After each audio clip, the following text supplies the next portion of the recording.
کب تک ہم قرآن بغیر سمجھے سنتے رہیں گے اور پڑھتے رہیں گے؟ کب انڈرسٹینڈنگ آف قرآن کریں گے؟ میں نہیں کہتا، ہونا تو یہی چاہیے کہ مسلمان ہونے کی حیثیت سے مجھے اور آپ کو پورا قرآن ایک بار تو زندگی میں ہم نے ترجمہ اور تفسیر سے پڑھا ہوتا۔ یار کم از کم یہ تو ہو سکتا ہے نا، جتنا نماز میں قرآن پڑھتے ہیں اتنا تو سمجھ لیتے، اس کو تو انڈرسٹینڈ کر لیتے، قرآن کی چند مشہور سورتوں کا معنی تو پتا ہوتا۔ مگر خشوع و خضوع کا تو عالم یہ ہے کہ نماز میں دھیان ہی کہیں اور ہوتا۔ لوگ کہتے بھی ہمارا دھیان کہیں اور ہوتا۔ وہ مشہور چٹکلا ہے نا کہ ایک صاحب آئے، عشاء کی جماعت چلی گئی، رونے لگ گئے، تو نمازیوں نے کہا یار نہیں رو بھائی، اتنی نماز سے محبت، اتنی جماعت سے محبت کہ جماعت چلی گئی اب رو رہے۔ کہتے یار بات یہ نہیں ہے، مسئلہ یہ کہ روز دکان بند کر کے عشاء کی جماعت میں آتا تھا، امام صاحب 4 رکعت پڑھاتے تھے، میں پورا حساب ملا لیتا تھا، اب جماعت تو چلی گئی، اب حساب کب ملاؤں گا اور نماز کب پڑھوں گا؟ ایکچولی نماز کیا ہے؟ اللہ کی بارگاہ میں حاضری ہے۔ آپ کسی بہت بڑی شخصیت کے پاس، بڑے سیٹھ کے پاس، جس کے پاس آپ کی فائل رکی ہوئی ہو، اس افسر کے پاس جائیں تو دھیان کدھر ہوتا ہے؟ بالکل اس کی طرف فوکس، ہاتھ بندے ہوئے، سر میرا چھوٹا سا کام، پلیز پلیز سائن، اتنی اس سے لجاجت، اس کی طرف فوکس۔ اور خدائے احکم الحاکمین کے دربار میں آنا ہے، دھیان کہیں اور ہے، سوچ کہیں اور ہے۔ خود سوچو، شرم آنی چاہیے۔ جس کا نماز میں دھیان کہیں اور ہوتا، اس کو خود ہی اپنے آپ سے شرم آنی چاہیے، اور یہ شرم ہی، یہ گلٹی ہی تمہیں دھیان دلا دے گی، تمہیں خشوع دلا دے گی۔ اور دوسری بات کہ آپ ایٹ لیسٹ کم از کم 30واں پارہ ترجمہ تفسیر سے 2-3 بار پڑھ لیں، جب پتا چلے گا نا کہ آپ بات کیا کر رہے ہو۔ الحمدللہ رب العالمین الرحمن الرحیم مالک یوم الدین، اب آپ قرآن کے ساتھ ہوں گے، نور کے دریا میں تیر رہے ہوں گے، رحمان کی بات ہو رہی ہے، رحیم کی بات ہو رہی ہے، اب اللہ سے التجا ہو رہی ہے، ایاک نعبد و ایاک نستعین، اے اللہ ہم تیری ہی عبادت کرتے ہیں، تجھی سے مدد چاہتے ہیں، اب آگے چلیں گے، اے اللہ اس راستے پر چلا دے جو تیرے پسندیدہ بندوں کا راستہ ہے، اس راستے سے بچا لے جو تیرے غضب والوں کا راستہ ہے۔ اب جناب رحمت کی آیتیں آئیں گی، دل جھومنے لگے گا، عذاب کی آیتیں آئیں گی، آنسو بہنے لگیں گے۔ واللہ میری بات کو سمجھ لو، جس کو قرآن سمجھ آنے لگ گیا نا،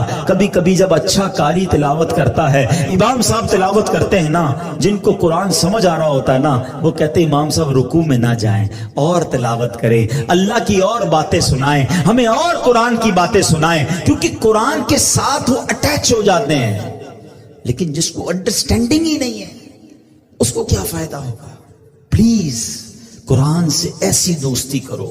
اور میں آپ کو کوئی بہت بڑا کام نہیں بتا رہا، کم از کم 30واں پارہ ترجمہ تفسیر، اب تو صراط الجنان آ گئی ہے، حاصل کر لے، پڑھ لیں، آپ کی زندگی بدل جائے گی۔ واللہ جس کو نماز سمجھ آنے لگ جائے گی، اس کو نماز کا مزہ ہی اور آتا ہے۔ سبحان ربی العظیم جب وہ کہتا ہے اور وہ سمجھتا ہے کہ میں عظیم رب کی تعریف کر رہا ہوں، تو بعض اوقات تو آنکھوں سے آنسو نکلتے ہیں۔ سجدے میں جا کر سر جھکا کر سبحان ربی العالی جب دل کی گہرائیوں سے بندہ ادا کرتا ہے، تو اللہ کو گویا یہ کہہ رہا ہوتا ہے، اے اللہ سر بھی تیرے دربار میں جھکا دیا، اب میں نے سب کچھ تیرے دربار میں جھکا دیا ہے، اپنا سراپا تیرے بارگاہ میں جھکا دیا ہے، اے اعلیٰ رب، اے مالک، اے خالق، اے سب سے بڑے مولا، اب مجھ پر نگاہ رحمت فرما دے۔ پھر بندہ اس کیفیت سے نماز پڑھتا ہے۔ تو اگر نماز کا لطف لینا چاہتے ہو تو نماز کو سیکھیں، نماز کو انڈرسٹینڈ کریں، نماز کے اندر جو قرآن ہے کم از کم اس کو جانیں۔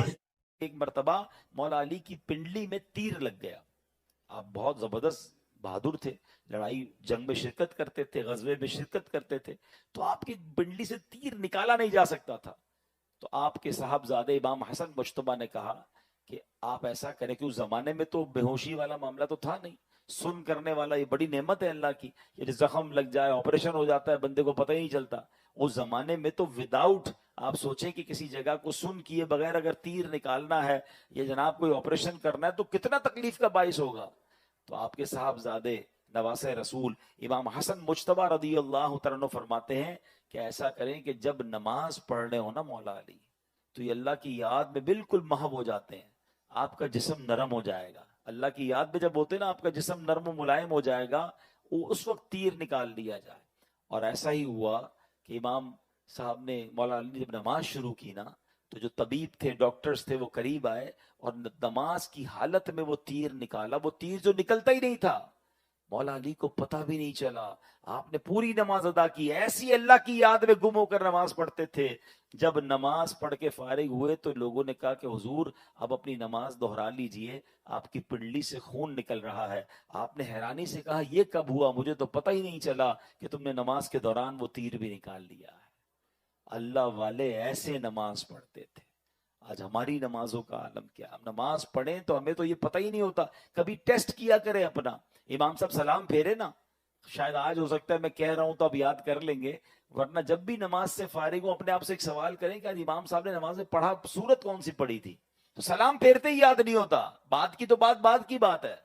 یہ ہمارا حال ہے, ہمارا دماغ کہیں اور ہوتا ہے. اللہ مولا علی شیر خدا کے صدقے ہمیں توجہ کے ساتھ خشوع و خضوع کے ساتھ نماز پڑھنے کی توفیق عطا فرمائے. ناظرین آپ جانتے ہیں دو کام ایسے ہیں جو شیطان پر بڑے بھاری ہیں. شیطان کو اس سے بڑی تکلیف ہوتی ہے, ایک اذان اور دوسرا نماز. اذان ہوتی ہے تو شیطان کئی میل دور بھاگ جاتا ہے اور نماز تو اس کی ناک رگڑوا دیتی ہے. مگر ایسا بدبخت جو نماز اور اذان سے اتنی تکلیف محسوس کرتا ہو, اس نے ایک بار ایک بزرگ ہستی کو نماز کے لیے جگایا. جی ہاں ناظرین, بڑا یونیک واقعہ ہے, اور یہ واقعہ ہے سیدنا امیر معاویہ رضی اللہ تعالیٰ عنہ کا. ایک بار آپ آرام کر رہے تھے, فجر کا وقت ہوا تو کسی نے آپ کو جگایا. آپ اٹھے اور آپ نے دیکھا کہ کوئی نظر نہیں آ رہا, تو آپ نے پوچھا کون ہے جس نے مجھے جگایا؟ تو آواز آئی کہ میں شیطان ہوں. تو آپ نے کہا اے بدبخت, تیرا کام تو نماز قضا کروانا ہے, تیرا کام تو اللہ رسول کے کاموں سے دور کرنا ہے, تو نے مجھے نماز کے لیے کیسے جگایا؟ اب شیطان نے بہانے بنانا شروع کیے کہ میں تو پہلے سے ہی نیک تھا, میں تو پہلے سے ہی نیکی کے کام کرتا ہوں, میں تو نماز کے لیے جگانا پسند کرتا ہوں. مگر آپ جانتے تھے کہ یہ شیطان مکار ہے اور یہ اس کا کوئی خاص وار ہے. اللہ والے تو شیطان کے واروں کو پہچان لیتے ہیں. تو آپ نے فرمایا کہ مجھے سچ بتاؤ کہ تم نے مجھے کیوں جگایا؟ تو شیطان کہتا ہے کہ حضور بات یہ ہے کہ اگر آپ نماز کے لیے نہ اٹھتے تو مجھے معلوم ہے کہ آپ کو نماز سے کتنی محبت ہے. نماز قضا ہونے کی وجہ سے آپ خوب گریہ وزاری کرتے, اللہ کی بارگاہ میں خوب روتے, اور اللہ کریم آپ کی وہ گریہ وزاری کو قبول فرما کر آپ کو ایک نماز کا گناہ تو معاف فرماتا, مگر ہزاروں نمازوں کا ثواب بھی عطا فرما دیتا. تو میں نہیں چاہتا کہ آپ کو ہزاروں نمازوں کا ثواب ملے, اس لیے میں نے آپ کو جگا دیا, کیونکہ میں مسلمانوں کا خیر خواہ نہیں, اور میں نہیں چاہتا کہ مسلمانوں کو زیادہ نیکیاں مل سکیں. پیارے اسلامی بھائیو, بظاہر تو یہ ایک واقعہ ہے, لیکن ہمارے لیے اس میں بڑا درس ہے, کیونکہ شیطان پہلے تو ہمیں نیکیاں کرنے نہیں دیتا. اچھا, پھر ہم نیکیاں کرنے لگ جائیں تو وہ نیکیوں میں کمی کروانے کی کوشش کرتا ہے. آپ نے دیکھا ہوگا شروع میں بہت سارے لوگ جو نماز شروع کرتے ہیں تو سنت غیر موقدہ بھی پڑھتے ہیں, فرض بھی پڑھتے ہیں, نوافل بھی پڑھتے ہیں, لیکن آہستہ آہستہ پھر نوافل کم ہو جاتے ہیں. پھر ہم نے دیکھا کچھ لوگوں کی سنتیں کم ہو جاتی ہیں, اور ایک وقت آتا ہے کہ پھر نماز بھی چلی جاتی ہے. تو شیطان کے واروں کو سمجھیے, اول تو وہ نیکی کرنے نہیں دیتا, نیکی کرے تو اس نیکی میں کمی لانے کی کوشش کرتا ہے. وہ بڑا مکار ہے, ہمیں شیطان کے واروں کو سمجھنا ہے. اب دیکھیں نا, کچھ ہی دن پہلے کی بات ہے کہ ماہ رمضان میں سارے ہی تقریباً نماز پڑھ رہے تھے, روزے ہو رہے تھے, عبادتیں ہو رہی تھیں, مگر کتنی بڑی تعداد ہے جو اب رمضان کے بعد مسجدوں میں نظر نہیں آ رہی. ایسا لگتا ہے نا کہ شیطان اپنے واروں میں کامیاب ہو گیا. اسٹرانگ بنیے, ہم رمضان میں بھی اللہ کے بندے ہیں, ہم رمضان کے بعد بھی رب کے بندے ہیں. نماز صرف رمضان میں تو فرض نہیں ہے نا. کتنی عجیب بات ہے کہ ایک چاند دیکھ کر ہم مسجد کو آباد کر دیتے ہیں, اور ایک چاند دیکھ کر ہم مسجد کو ویران کر دیتے ہیں. آئیے ایک بار پھر مسجد سے رابطہ جوڑیے, شیطان کے واروں میں نہ آئیے, بلکہ شیطان کو پریکٹیکلی جواب دیجیے کہ ہم شیطان کے نہیں, ہم رحمان کے بندے ہیں. اللہ کرے دل میں اتر جائے میری بات. ہم کیوں نمازوں سے محبت نہیں کرتے؟ بے نمازی, میں آپ کو یقین کریں وہ وعیدیں سنا نہیں سکتا, لیکن ٹرائی ٹو انڈرسٹینڈ یہ ایک جرم کتنا بڑا ہے. تمہیں پورے دن میں 5 بار اللہ کی بارگاہ میں سر جھکانے کا ٹائم نہیں ملتا. اللہ سے وعدہ کر لو, آج پکی نیت کر لو, کچھ بھی ہو جائے آج کے بعد ہماری کوئی نماز قضا نہیں ہوگی. آپ کو پتا ہے نمازی کو تحفہ کیا ملے گا؟ ہائے ہائے, نماز کے فضائل تو سنو یار. نماز کو عماد الدین کہا گیا, دا پلر آف اسلام. اس بلڈنگ میں کسی بھی بلڈنگ کے پلر نکال دیں, بلڈنگ کا کیا ہوگا؟ گر جائے گی. ہماری بلڈنگ میں پلر ہی نہیں, اگر ایمان کا پلر ہے اسلام, نماز جو ہے.